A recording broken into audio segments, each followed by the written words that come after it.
하나님 말씀 열왕기하 18장 13절에서 25절 말씀입니다.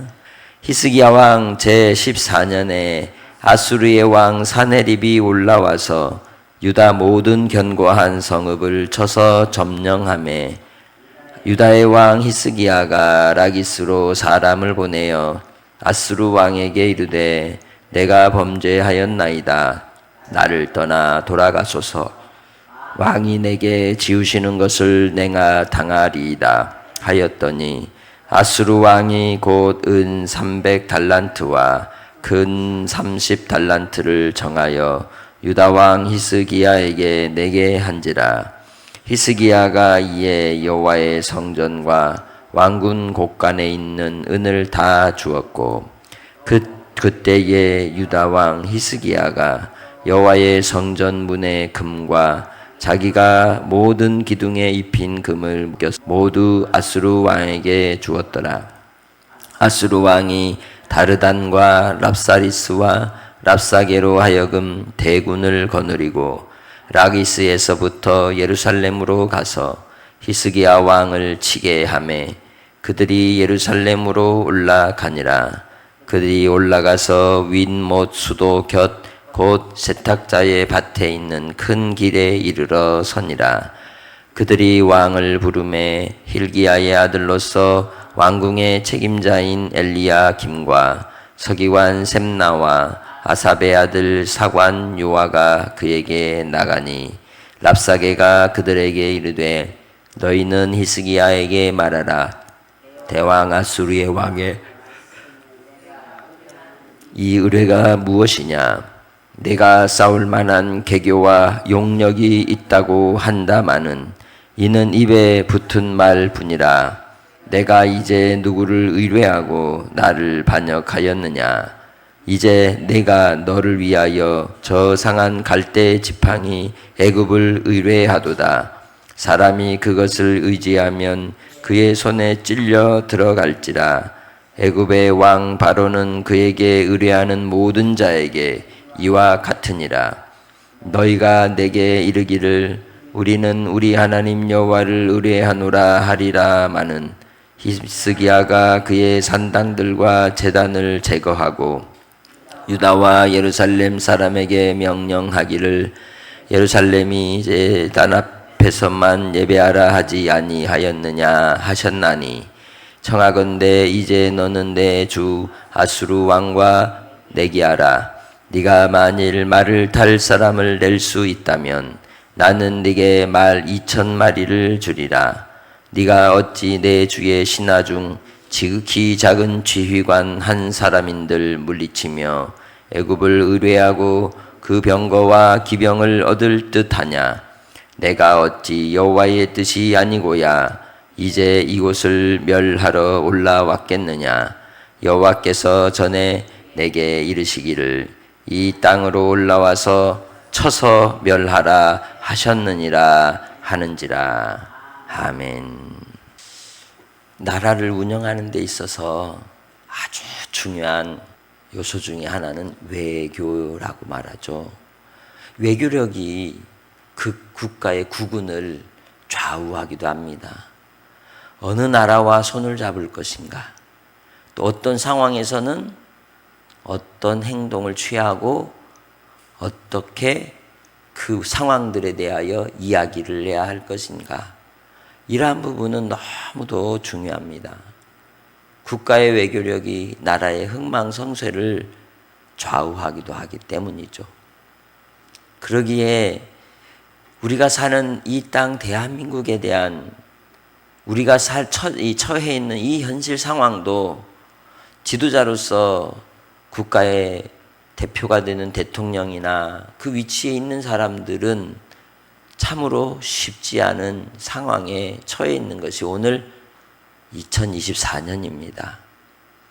미국의 대선의 결과에 따라 우리나라가 어느 편에 서야 하느냐도 바뀌게 되고 또 우리에게 유리할 수도 있고 불리할 수도 있고, 또한 러시아와 좋은 관계에 있었지만 우크라이나와의 전쟁에서 우리가 우크라이나를 도와주는 관계에 있었기에 러시아는 오히려 누구와 손을 잡았어요? 북한과 손을 잡게 되고 오히려 그것이 북한에게는 독이 되어서 중국으로부터 팽당하고만 현실이죠.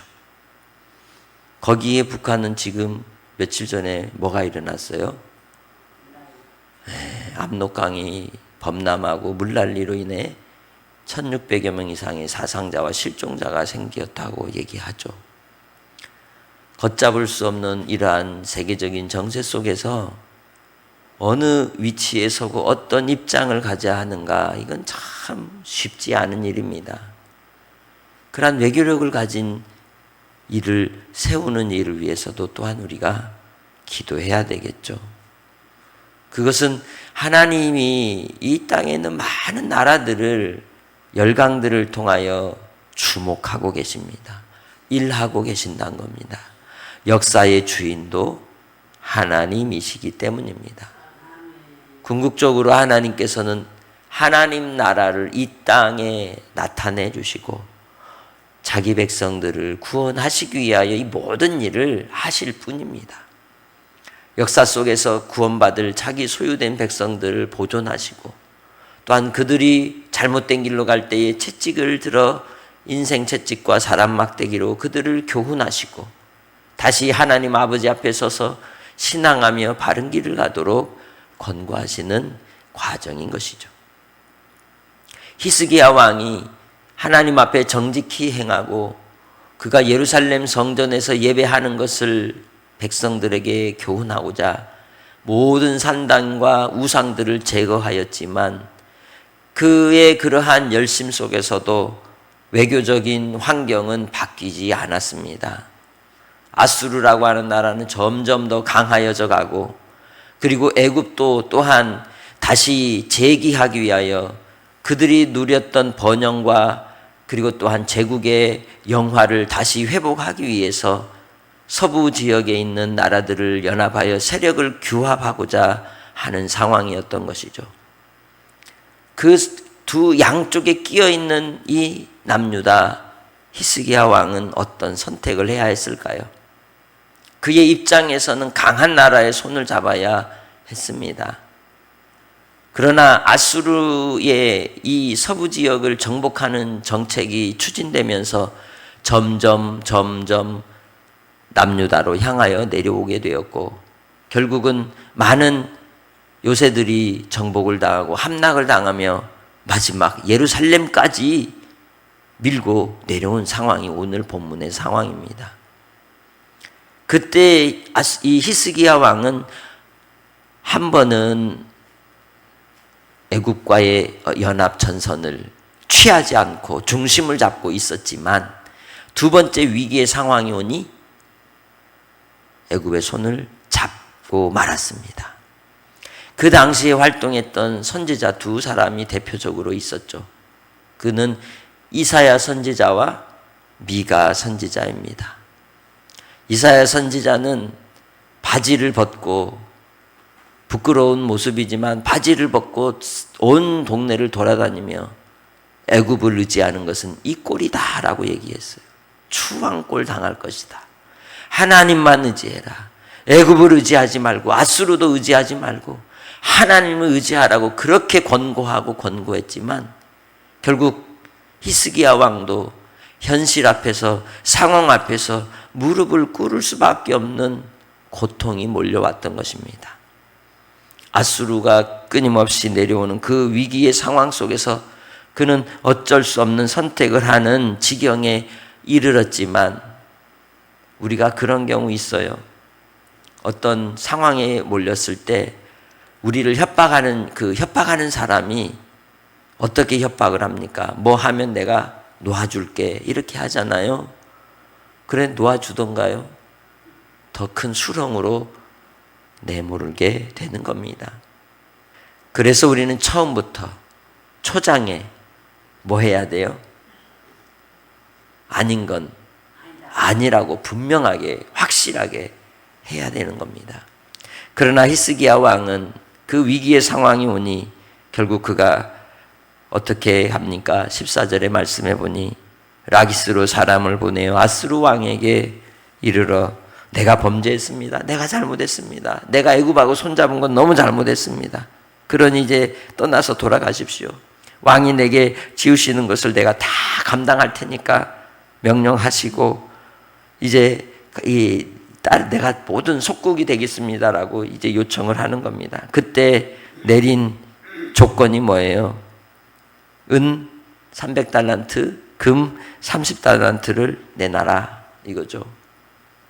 그래서 히스기야 왕은 15절로부터 말씀하듯이 여호와의 성전과 왕궁 곳간에 있는 은을 다 주었고, 금이 또 모자라니까 어디까지 손대요? 성전까지 손대는 거예요.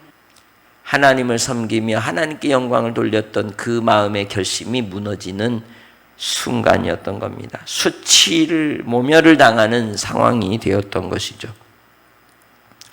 그러나 여기서 아수르 왕은 끝나지 않습니다.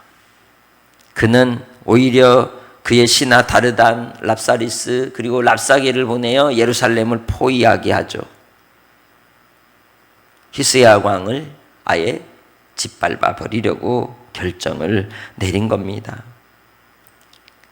이 일로 조급해진 히스기야 왕이 이제 외교 관계로 한번 풀어보려고 그의 왕궁의 책임자들을 보내게 되었지만 그들은 랍사게에게 어떤 수모를 당합니까? 너희는 히스기야에게 말하라. 대왕 아수르 왕의 말씀이 네가 의뢰하는 이 의뢰가 무엇이냐라고 조롱을 하는 겁니다. 너 누구를 그렇게 의지하냐? 누구 백으로 그렇게 뻔뻔하냐라고 하는 거죠. 히스기야 왕이 했던 외교적 관계에서 보면 애굽을 의지함으로 그에 대하여 평가하기를 바로가 너를 도와줄 줄 아냐? 상한 갈대 지팡이라는 거예요. 갈대를 지팡이로 쓰는 사람이 있나요? 없다는 거예요.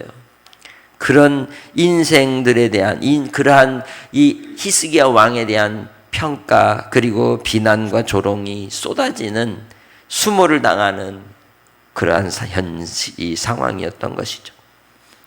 또 한 가지 더 더하기를 이제는 누구까지 모독을 합니까? 22절에 여호와 하나님까지 모독을 하는 겁니다. 너희들이 그렇게 의지하는 하나님을 섬기려고 했던 산당 다 없앴지 않느냐?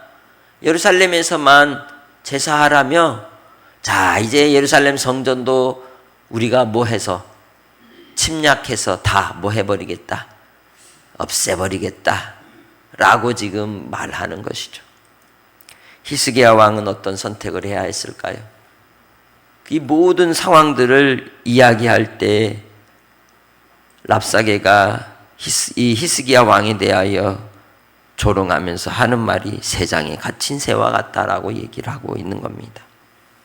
우리는 우리의 삶에 있어서 예수를 믿는 믿음의 사람들이 조롱을 당하고 또한 모멸감을 당하는 시대를 점점 더 강하게 받고 있는 상황입니다.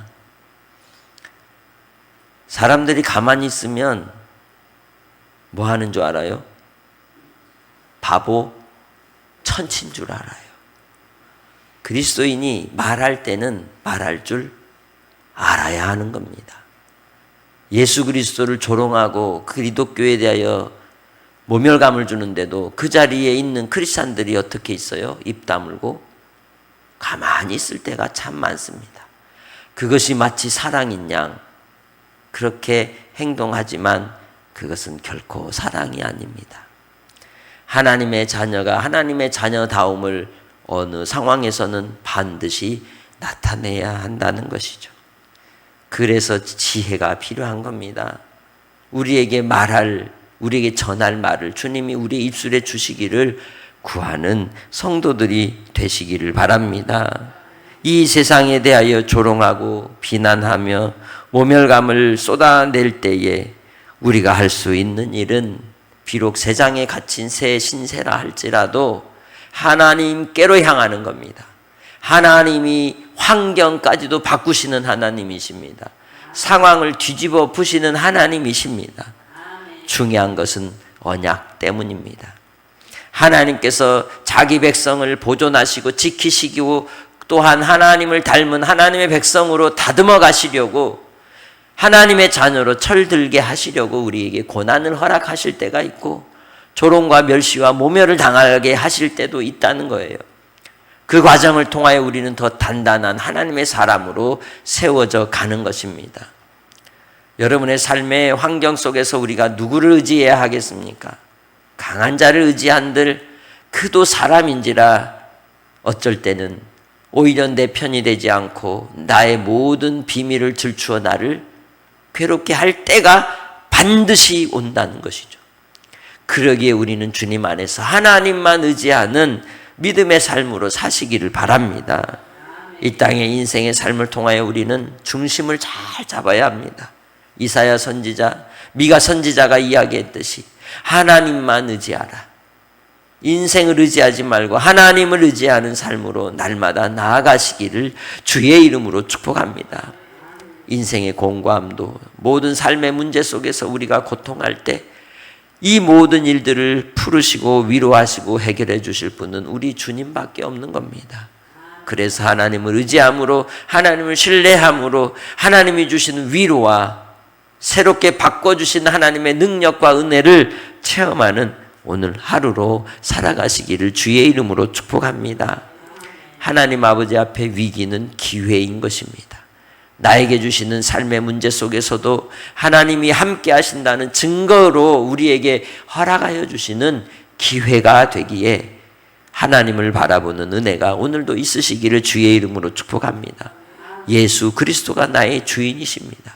세상이 바뀌고 그리고 모든 환경 속에서 우리가 사망의 음침한 골짜기로 내려간다 할지라도 주님이 함께 하시면 평안입니다.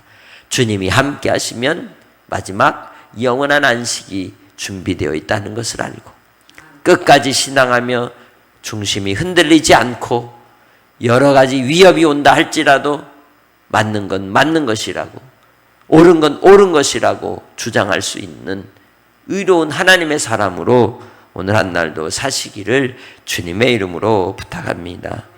하나님 아버지, 오늘 하루의 삶 속에서 아버지의 뜻이 이루어지기 원합니다. 주의 뜻을 이루기에 부족함이 없도록 하나님의 말씀으로 우리를 견고하게 세워주시고 새장이 갇힌 새와 같이 그렇게 위협을 당할지라도 그곳에서 하나님을 바라고 하나님을 배우는 은혜가 있게 하여 주옵소서. 오직 하나님께만 영광을 돌리며 믿음의 길을 걸어가는 주의 종들이 다 되게 하옵소서. 한날의 삶도 하나님께 의탁하고 의지하오며 예수님의 이름으로 기도합니다. 아멘.